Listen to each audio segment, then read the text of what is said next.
everybody, and welcome back to File New. This is the show for designer news, art news, and tech news. It's a weekly show for you on every Wednesday at this time. Next week's going to be a little bit different, and then we're going to take a little bit of break. But as far as you're concerned, it is a weekly show that is on Wednesdays at this time. My name is Ryan Selvy. I am a motion designer based in Brooklyn, New York, if you've ever heard of it. And we like to go through all the really important updates that are going on in the ever-changing artist world as a creator online. We've got a lot of things to go through today, including the colors of the year and some Adobe insights into maybe some trends that are coming up. We have some font of the week news. We have some hyperlinks. We have a bunch of things for you over the next hour. Thank you for being here. And this is a live show, but also meant to be totally digestible as something that is, watchable or listenable as a replay. So it's great to have you here. Hello to all of our friends over on both the YouTubes and the Behance. We have Machiavellian over on YouTube. Thank you for saying hello on YouTube. It really helps the algorithm. If you're over on Behance, which there are plenty of you, like Penny Doodles, Clever, and Oliver, Christelle. Thank you guys all for being here. If you have a YouTube account, if you're able to just, give a hello on YouTube, that would be awesome as well. But without further ado, let's go and hop into our very first segment, which is the top of the hour, and that's news.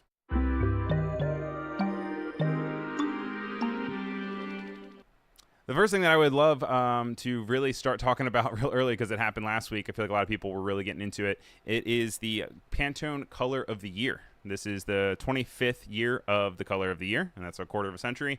And this year, the color is Pantone 171230, known as Mocha Mousse. It's a brown kind of muddy color, and you can actually get this official color in Photoshop and other services by going and getting the Pantone Exchange extension. It's or the Pantone Connect. It's on Adobe Exchange, and when you download this, you have your connection to your entire Pantone subscription, and basically that makes sure that all of your colors are completely accurate to the trademarked colors of Pantone. For what it's worth, and just for conversation points, we are going to talk about how Pantone's hexadecimal closest value is A47864, but technically that is not the accurate full color, because you can only have Pantone colors of Pantone colors. But in a statement, Laurie Pressman, which is an awesome name for someone who's giving out things for the press, they're the vice president of the Pantone Color Institute. They said, for Pantone Color of the Year 2025, we look to a mellow brown hue whose inherent richness and sensorial and comforting warmth extends further into our desire for comfort and the indulgence of simple pleasures that we can gift and share with others.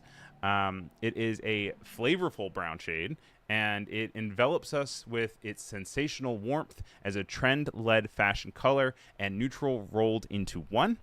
This comforting brown brings us into harmony with an ever-changing world. Now, you may be looking at it and you're like, brown, what's going on with that? One, okay, Paul Tranny, he said he didn't like the brown. Guess what? I love brown. I have a lot of brown. Brown backpack, brown jacket, brown everything. So I'm here for it. But the other interesting part about it is that they're not the only company with a color of the year. Behr, the popular paint company, also has a color of the year. And surprisingly, it's also a brown. And if you look around, there is kind of this rise of beige in both interior design, in regular design, you name it. And it's popping up a lot. I don't know if that'll necessarily fall directly into 2025 as well. But it is something that is a very obvious trend. Their color is called Rumors, which is MQ115 in their classification of any sort of same thing as they have with Mocha Mousse, but their closest hexadecimal is 744245, and it has this kind of brownie color. Now, it also has a big maroon to it. They said in a statement, it's an engaging ruby red that makes a statement and captivates with its vivacity. This deep hue brings drama and elegance both inside and outside your home.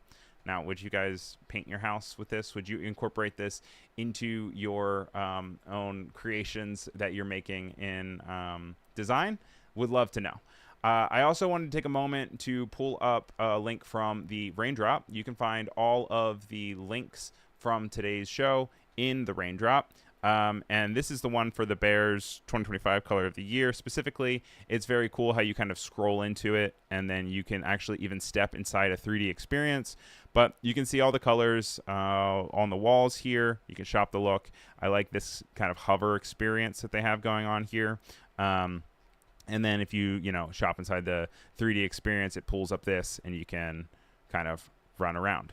Similarly, if we go back to the raindrop, we're also going to be able to go down and grab the Pantone Color of the Year website as well. And they really lean into the idea of chocolate and things that are very like warm. They have a really good intro video to it. They have great quotes about it. They let you kind of explore the different ways of Color Insider. I think particularly here, this feels really good. And then also you get all the other kind of offsets of the same color that live in the same family. And you look at this, and I personally think like Kim Kardashian, and you think of kind of the luxury fashion world that is out of my pay grade. And it's interesting, and I kind of see it. I'm like, oh, okay, there it goes. But then they also tie it well to Floral Pathways, where they have other complementary colors that really elevate it and kind of feel all within the same family. But what do you guys think? Oliver's in the chat saying it's official. 2025 will be brown. Penny Doodles is saying timeless Selvy aesthetics trending for 2025.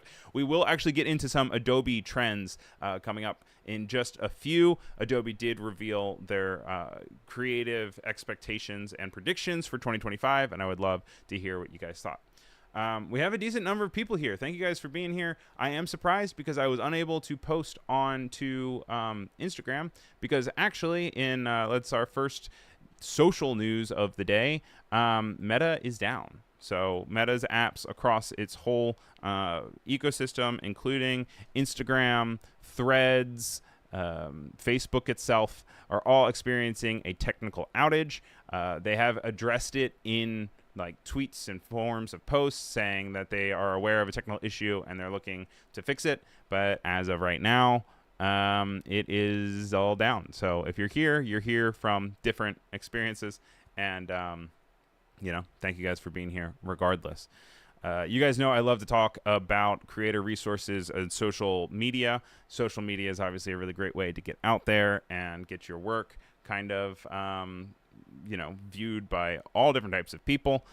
You guys know that one of my favorites is Bluesky. Bluesky teased paid subscriptions, and they've teased this through an update through GitHub, because if you are familiar with Bluesky, you know that all of the coding and the backbone of Bluesky is open source to people use off of a protocol. But they included this new mock-up, and in it is providing a Bluesky Plus. It includes some examples of perks like a profile badge, profile customizations, but most importantly for creators, it includes higher video upload limits, higher quality video resolution, and post analytics. They did hop on it very quickly and said that these are just an example. This isn't anything set in stone, but this is a exciting new development for this new service. I know Wade, who did a fantastic job covering for me last week, went over some other updates with Bluesky and some questionable things. So as with anything in the new internet, it's always changing. Who knows what it'll look like in 2025? But something to just keep an eye on and be aware that maybe there is higher quality uploads for your motion graphics or your video editing progress. Remember that always in Premiere, when you go to export, there are some pre-made exports like for YouTube and for Twitter. And those will always kind of be very useful across the side. But speaking of 2025 and things coming down the line, TikTok. It's the hot topic that like no one's kind of talking about, but now starting to talk about. They filed an emergency motion to stop a ban taking effect. The ban is set to take place on January 19th, 2025, unless the company sells to another owner. There are 170 million U.S. users on the service, and the Department of Justice is expected to file a formal motion opposing this TikTok request. This comes after the U.S. Court of Appeals for the D.C. Circuit shut down TikTok's attempt to overturn the law.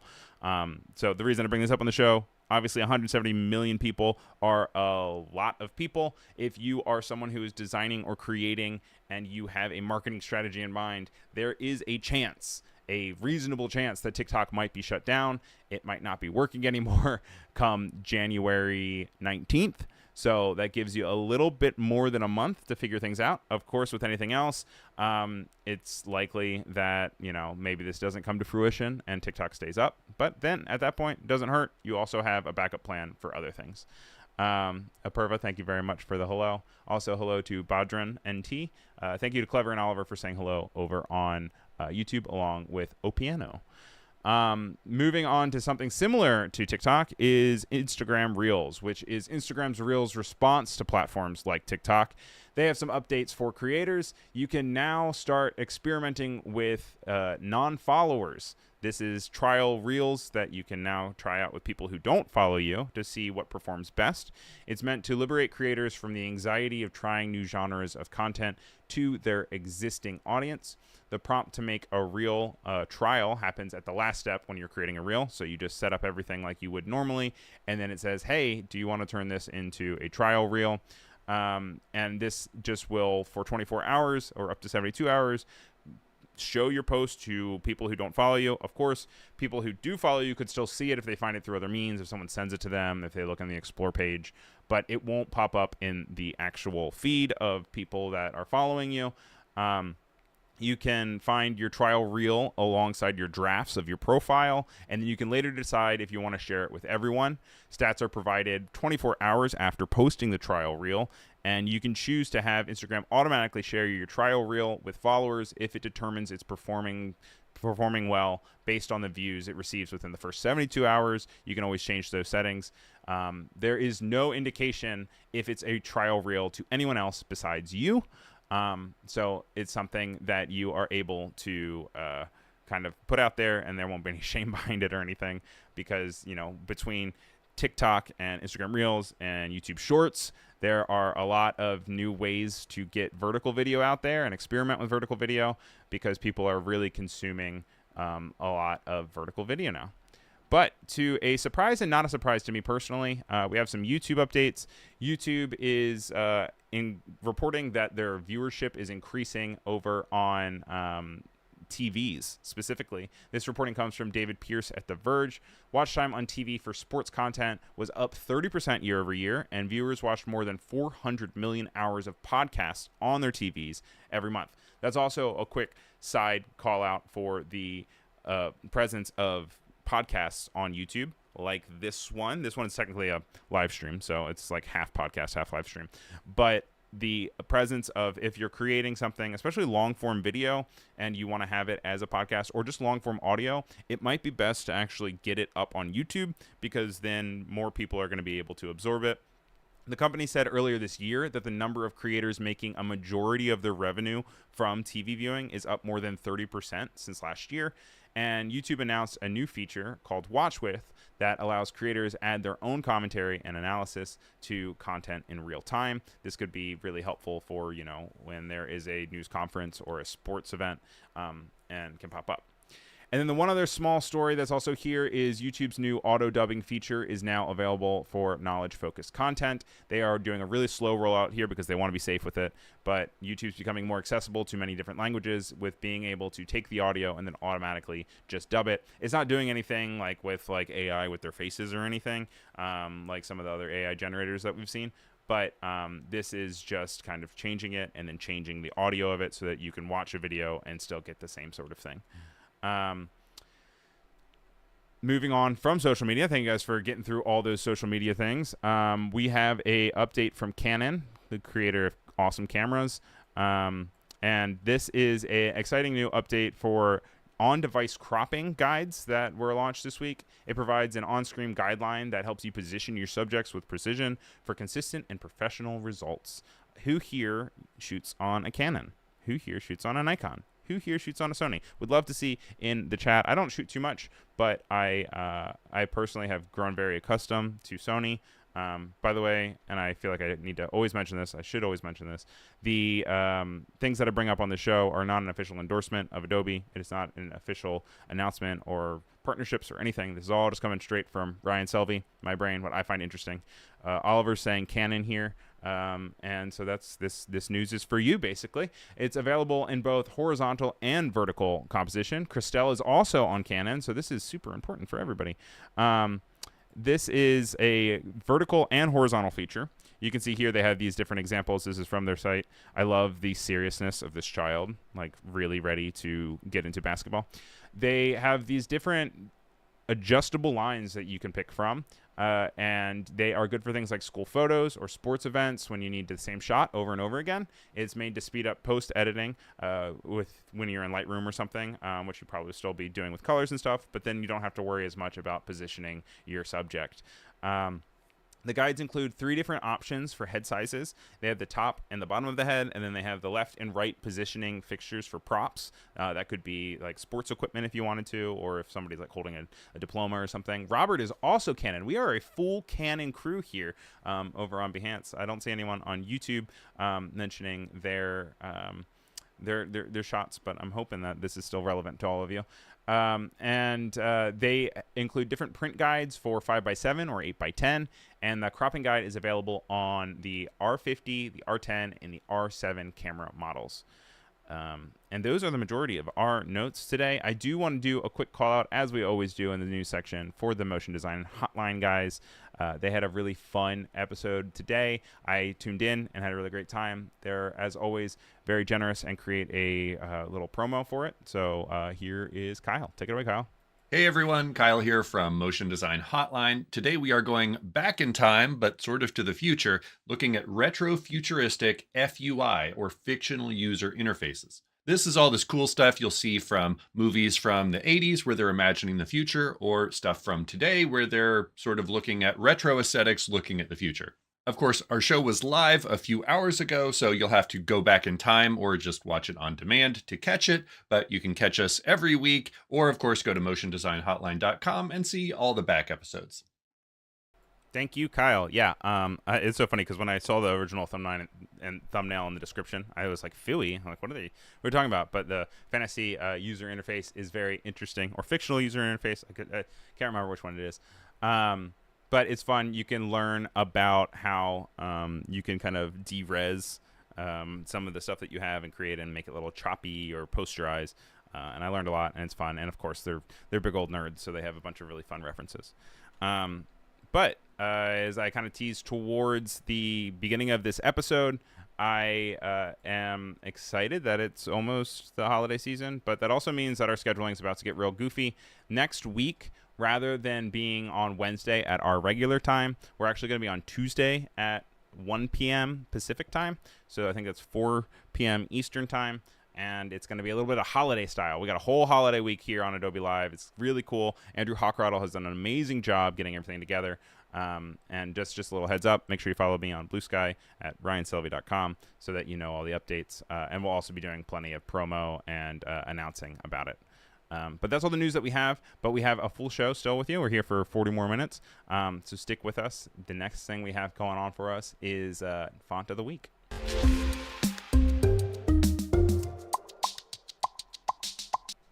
Font of the Week is the time of the show when we like to dive into Adobe Type. Adobe Type is available through your Creative Cloud, and it is a huge directory and resource of different typefaces that you can use all for free in your Creative Cloud subscription. I picked one today called Utile, and it is a very basic sans serif font.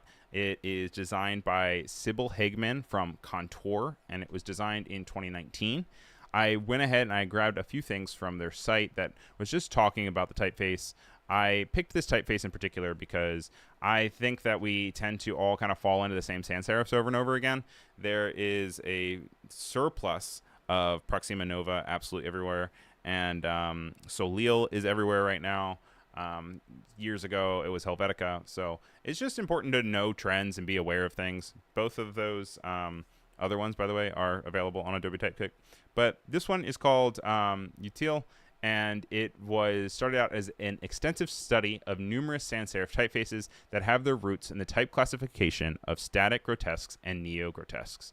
Utile, and they also have another one called Utile Display, are elegantly flared sans in 2 finishes suited for continuous smaller size text and corresponding display typography, with an overarching aim for superb legibility and optical balance, which I think is something really important to call out. Like, it's really fun to get all the goofy, crazy decorative fonts, but it's important to also have something just in your little Swiss Army knife of the idea of something that can be really digested and understood at bulk in body copy, because body copy, you're going to want it to be nice and clear at a very small scale in mass, you know, when you're going all the way across the lines.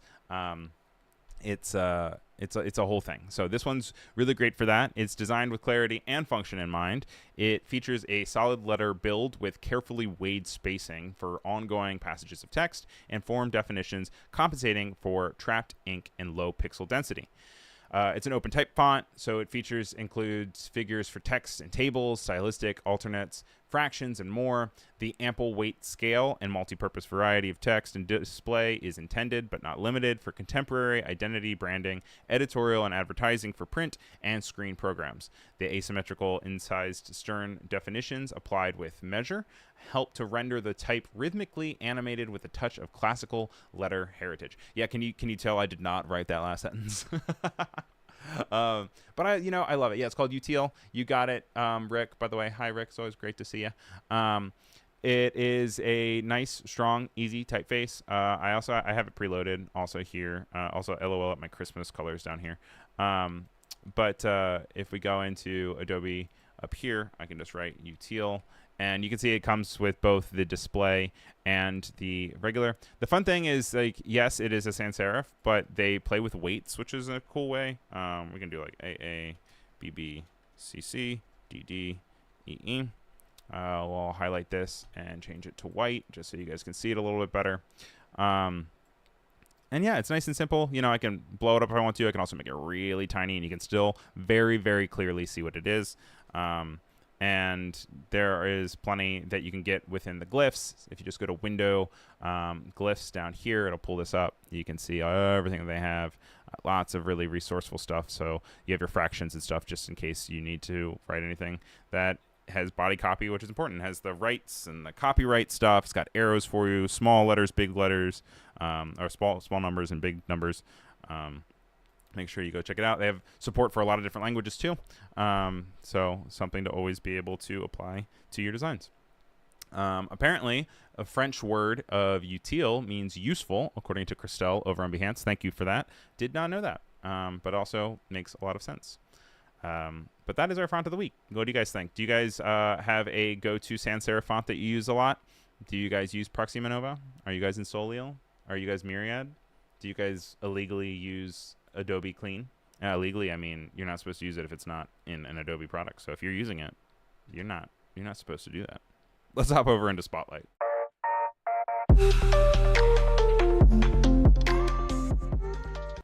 Spotlight's a fun, different segment that we have because I kind of bend and twist it a lot to be whatever I want it to be. It's when we just put a spotlight on different work or creators. So that really gives me a lot of flexibility to talk about a lot of different stuff.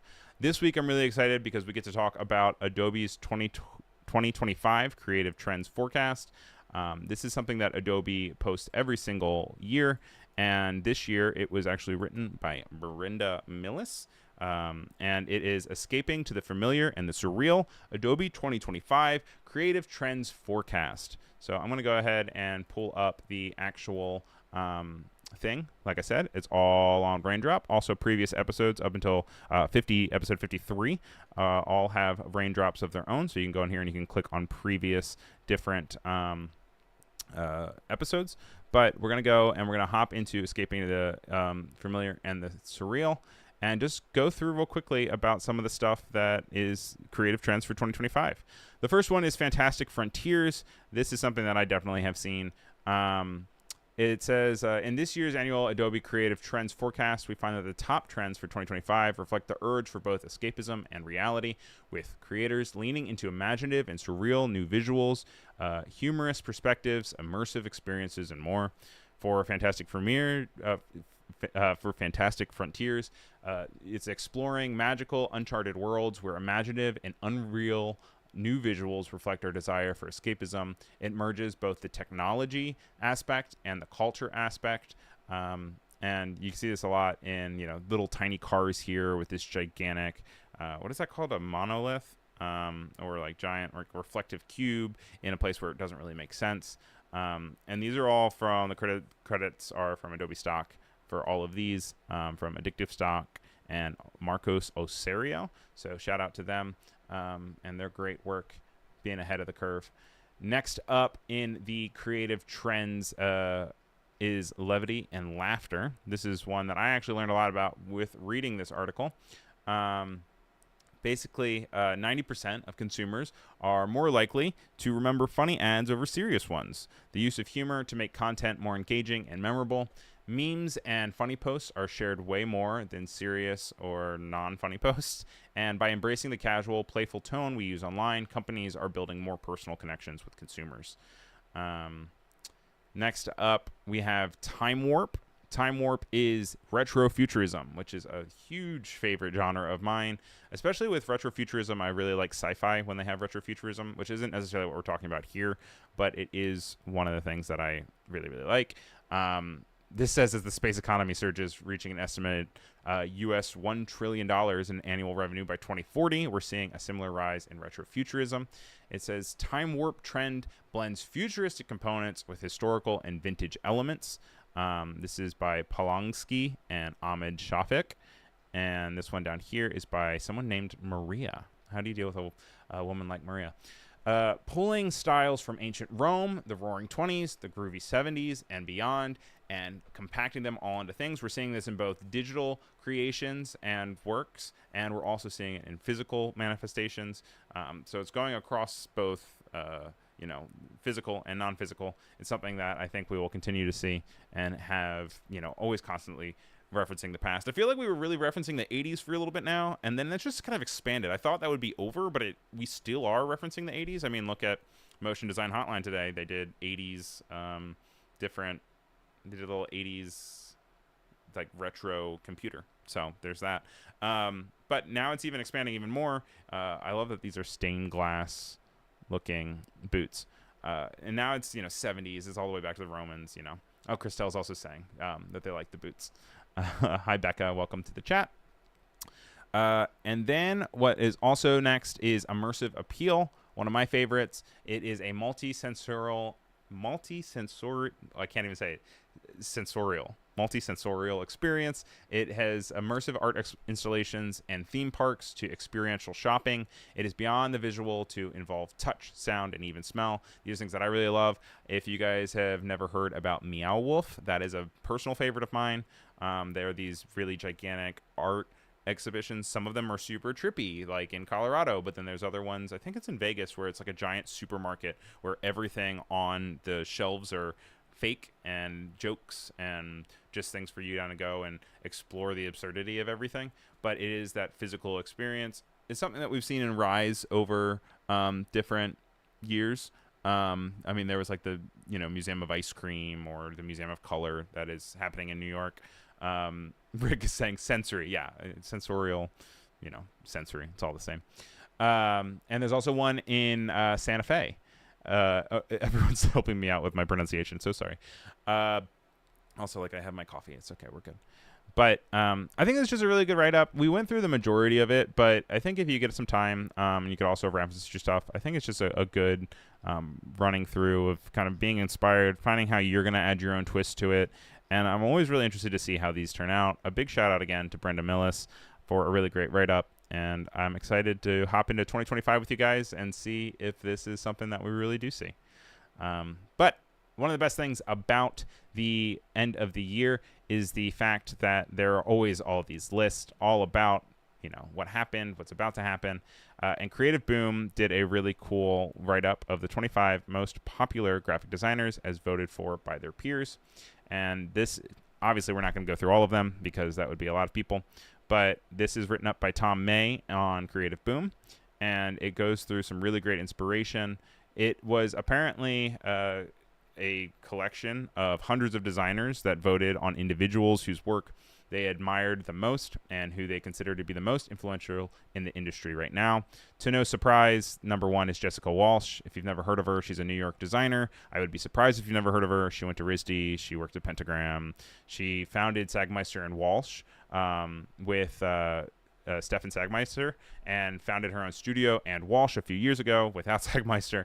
And then she is the founder of Ladies Wine and Design, and she's the founder of her own type foundry that she launched this year, Type of Feeling. She is extremely influential. If you are not familiar with her, you've definitely seen her work and just realized it was not her work. She's been at the top of these lists for forever. She's going to be, famous for forever. Very influential, makes great work. Make sure you check it out. Then we have Felix Fufli, and he is a Swiss graphic designer, founder of Studio Fixen in Switzerland, and combines traditional Swiss graphic design principles with bold geometric shapes, vibrant colors, and playful typography.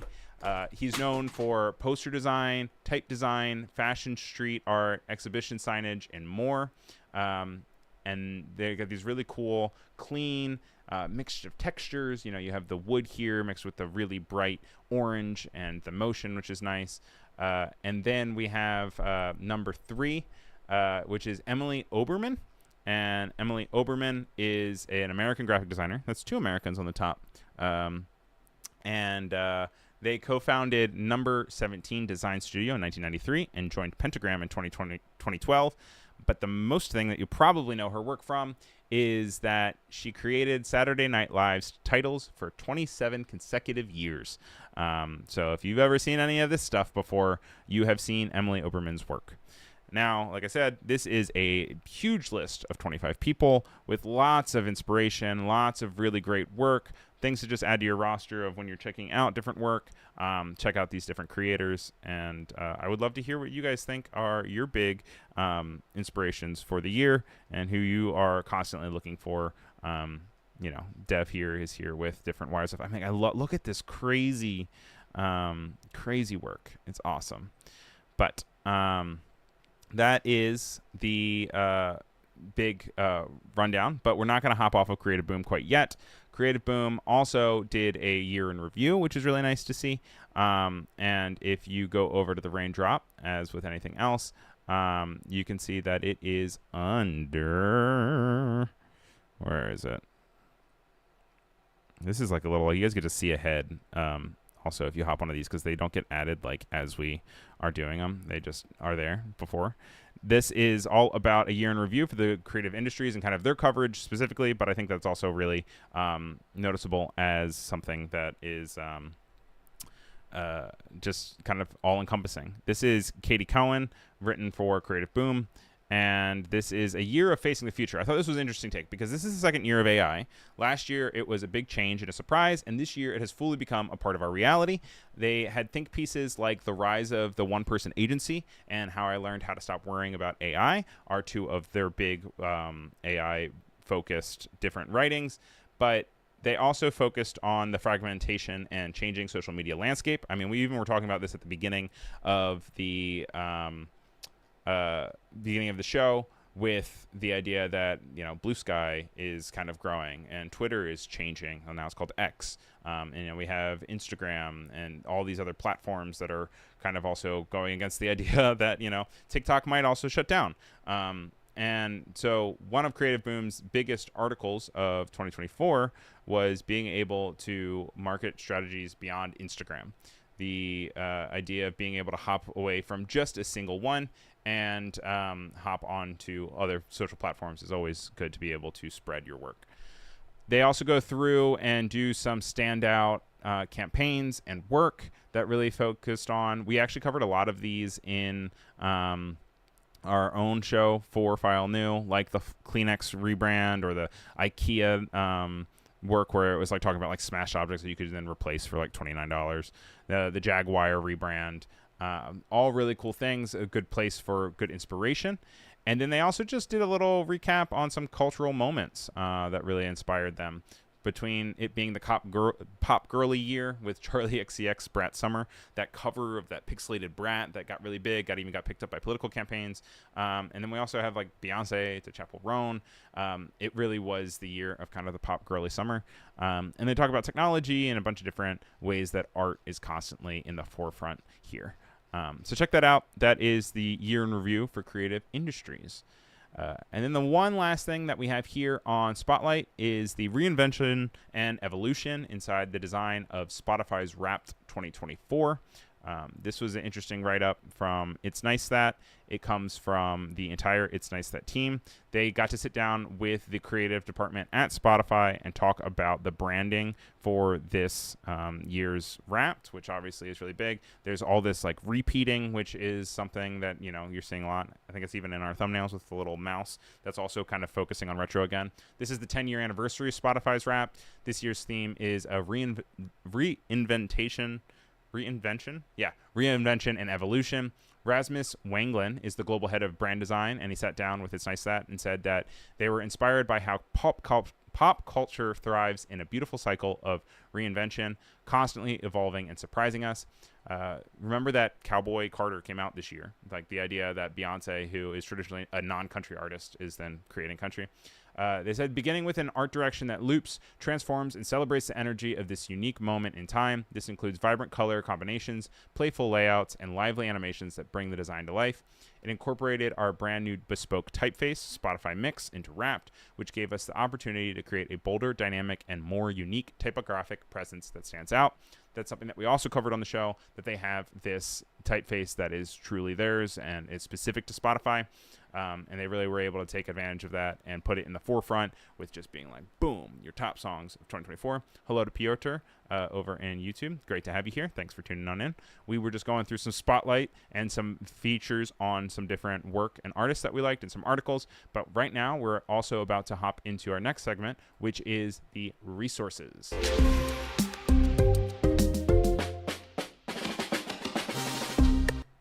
Resources. We are once again hopping on into the color aspect of things, and this one is the Color Designer for Photoshop. This is a add-on that you can get through the Adobe Exchange Marketplace. It is free, and it adds right into the little sidebar of your Photoshop. It lets you have colors and then experiment with different shades and tints and tones very easily. It's just kind of like an add-on to the idea. You can see I have it over here. This is obviously black, so it's not a great color. I mean, you can see the different shades of gray or whatever. But if we were to go in here, and I'll make it like a red of sorts, we can... I'll go in the color picker. You can either do selected layers or color picker, because this is there. But then you can see that if we go to shades, then I can see how many shades. If I want more shades, you know, if I want to bring it down, you can copy. There's color harmonies. If you set foreground color, it also makes it really easy to be able to, because this is still on select color. We want to switch out of here. Here we go. Then you can see that there's different ways that you can just automatically have. You can always switch it over to set the foreground color. You can go, and I think you just like always need to kind of just switch it, because whenever you switch it back, it kind of goes. I think it's bugging right now. But it's really cool. There's gradient generator, which is nice, and being able to kind of just get how different things go. There's tutorials and more tools. It is free. It is on the thing. My Christmas lights are messing up my lighting, I think. Let's see if I just fix this real quick. I'm going to change this to here and see if that fixes it. There we go. We're back to normal. Too much Christmas love, right? And yeah, so that is Color Designer, and it's for Adobe Photoshop, and that is our resource for the day. Let's go ahead and hop on into Rebrand. Ready for this, guys? Let's do Rebrand.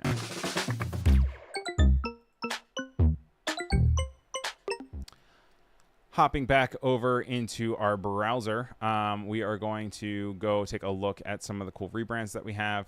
The one that I really wanted to focus on first is the Joyful Outdoors by Alphabetical. There was an opinion piece by Emily Gosling for BP&O, and it is a very fun, beautiful branding that happened from Alphabetical.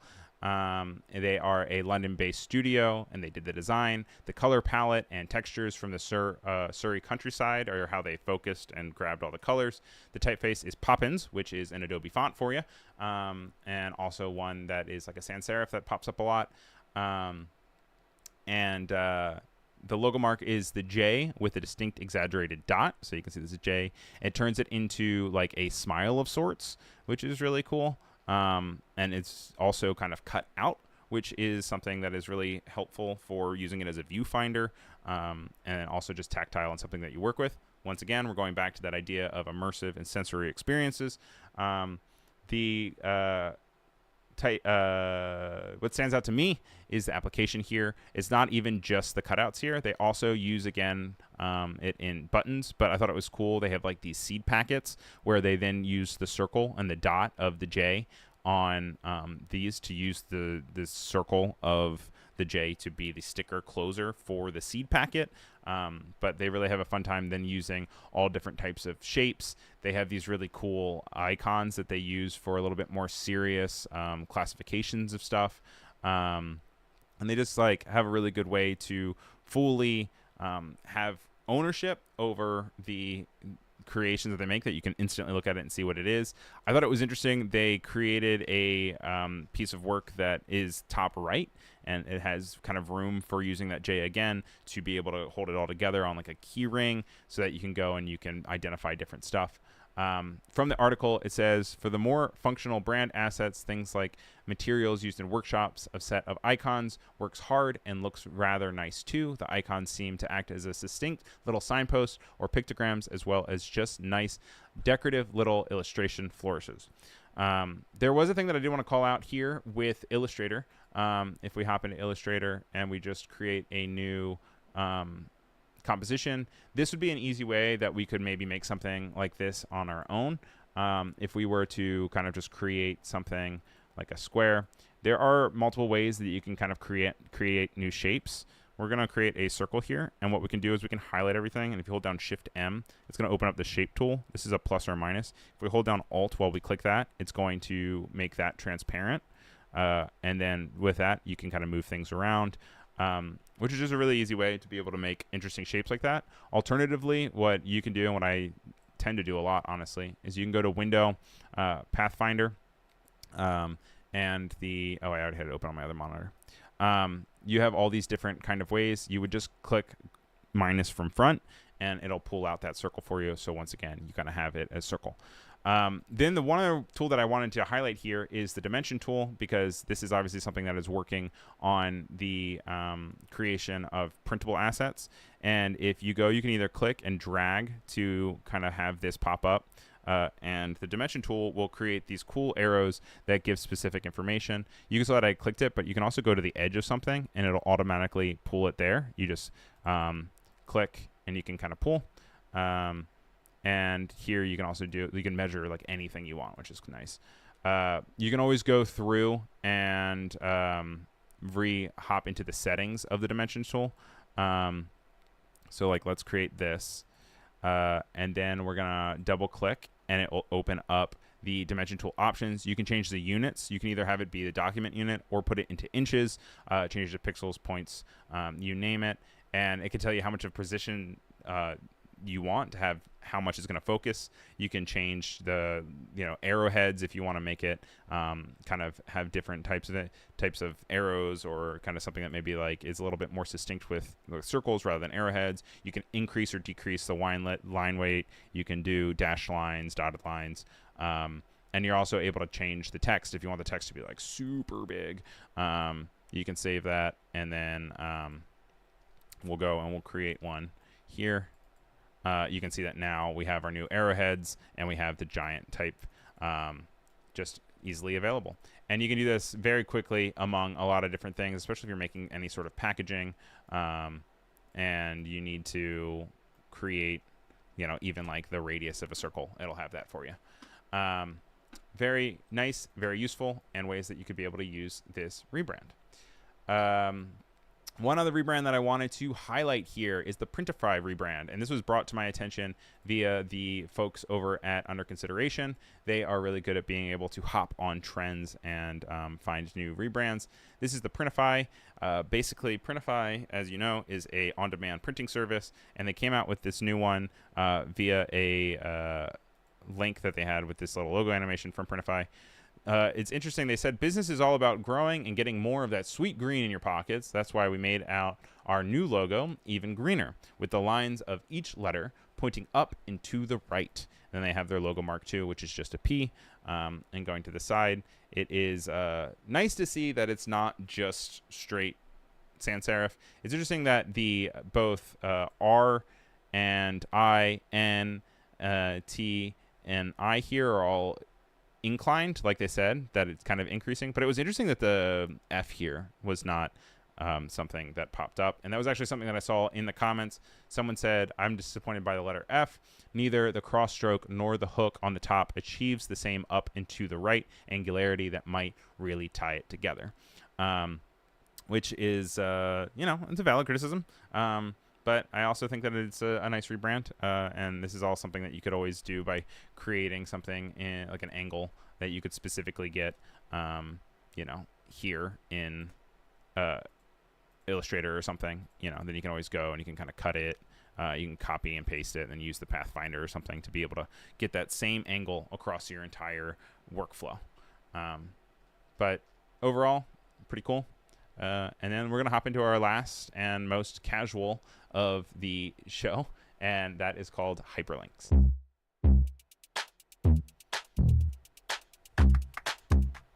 Hyperlinks is the fun part of the show where we get to hop into really goofy kind of creations. On the show of Motion Design Hotline earlier today, they had a text to ASCII, or ASCII, which is the old type of kind of work that you'd have to work to incorporate into your art. You can go and you can just be like, I love watching File New, and you're able to change the font. You're able to change how it's all created with the character width, if you wanted to fit it or smush it. And you can also do the same thing with character height. And I also don't know what's under here. Some formatting. So if you want to copy and paste it somewhere else, that's really cool. They used it in the show for Motion Hotline earlier today, and I thought it was really cool, so I just added it to the show. Another thing that we have that is inspiring, I don't know how you're necessarily going to put it into your own work, but it is something that I found this week through OMGLord, which is by Gabby Lord, and this is called silentpoems.net. If you go here, you can write like something like, I love to watch File New. Oops. It is a great show on Wednesdays with Ryan. And you can see after we post it all, it kind of just exists. And if you go to this kind of about thing, it says the project concept and design and implementation was by Lavina Petrach. It is a statement of our communication shortcomings with other people or with ourselves, inspired by some text messages. The animation is programmed in JavaScript using the Canvas sketch library. And every abstract letter has its own unique design, and if you learn the language, you can read the message. Note, the interaction works only on a desktop computer and not on mobile. And for help with getting this website live and running, thank you to their friend Luca Bureau-Kellner. You can send them a note if you want to. But it's cool, yeah. It's just like this now visual poem that is a visual changing thing. And it is, I don't know, just kind of inspirational on its own. Once you fill up this area, that's kind of what it is, and it kind of just runs in order to do another one. You just reload the page, and I can say, I reloaded the page. And also you'll see if I put like a bunch of like J's in a row, it's going to be the same thing. K's, L's, M's, N's, O's, P's. You can also still backspace everything. I'm going to write out Oliver just because he's giving me compliments in the chat. Oliver Andrews. And just something to be kind of mindful of and interested in as you pop through. And then I have one more thing for you guys today. Part of our hyperlink situation is what I just mentioned with OMGLord. This is a Substack that I regularly check, and it is a curated newsletter sharing thoughts and links on design, creativity, and current events. Subscribers are sent musings and new links weekly. It is by a creator named OMGLord, and she is available. This is a free newsletter too, by the way. Did I not put it in here? I might need to put it in here. Let's do here. OMGLord. And what's really cool, I've used this a lot for different inspiration for the show, hyperlinks, resources. She has an entire directory of all of the different type of resources and stuff that they have between color or, things like illustration, iconography. The designer with a penchant for organizing information, Gabby says that she originally is from the country of Australia, but she has worked independently in branding studios across Sydney, Berlin, and currently runs a studio called Super Keen in New York City. This is all things that are freely available. Like I said, this is just the website to it, but if you go up to the newsletter, it's all on Substack, and you can actually go through previous ones as well. And you can check out all different notes and things that they have just available that you can always read through. It's always nice. You can get it either in your inbox. I also get it over into my own like RSS reader, but I definitely recommend it, and it's a great time. But with that said, that's everything that we have for you for today. I want to thank everyone that joined the chat. Like you guys saw throughout the show, everything is available on raindrop.io if you would like. Robert sent me websites that he DM'd me, but I always forget to check my DMs. So Robert, I will check them out, and I will add them to next week's show. Look, I'll even put a little note to myself here and say, check your DMs, Ryan.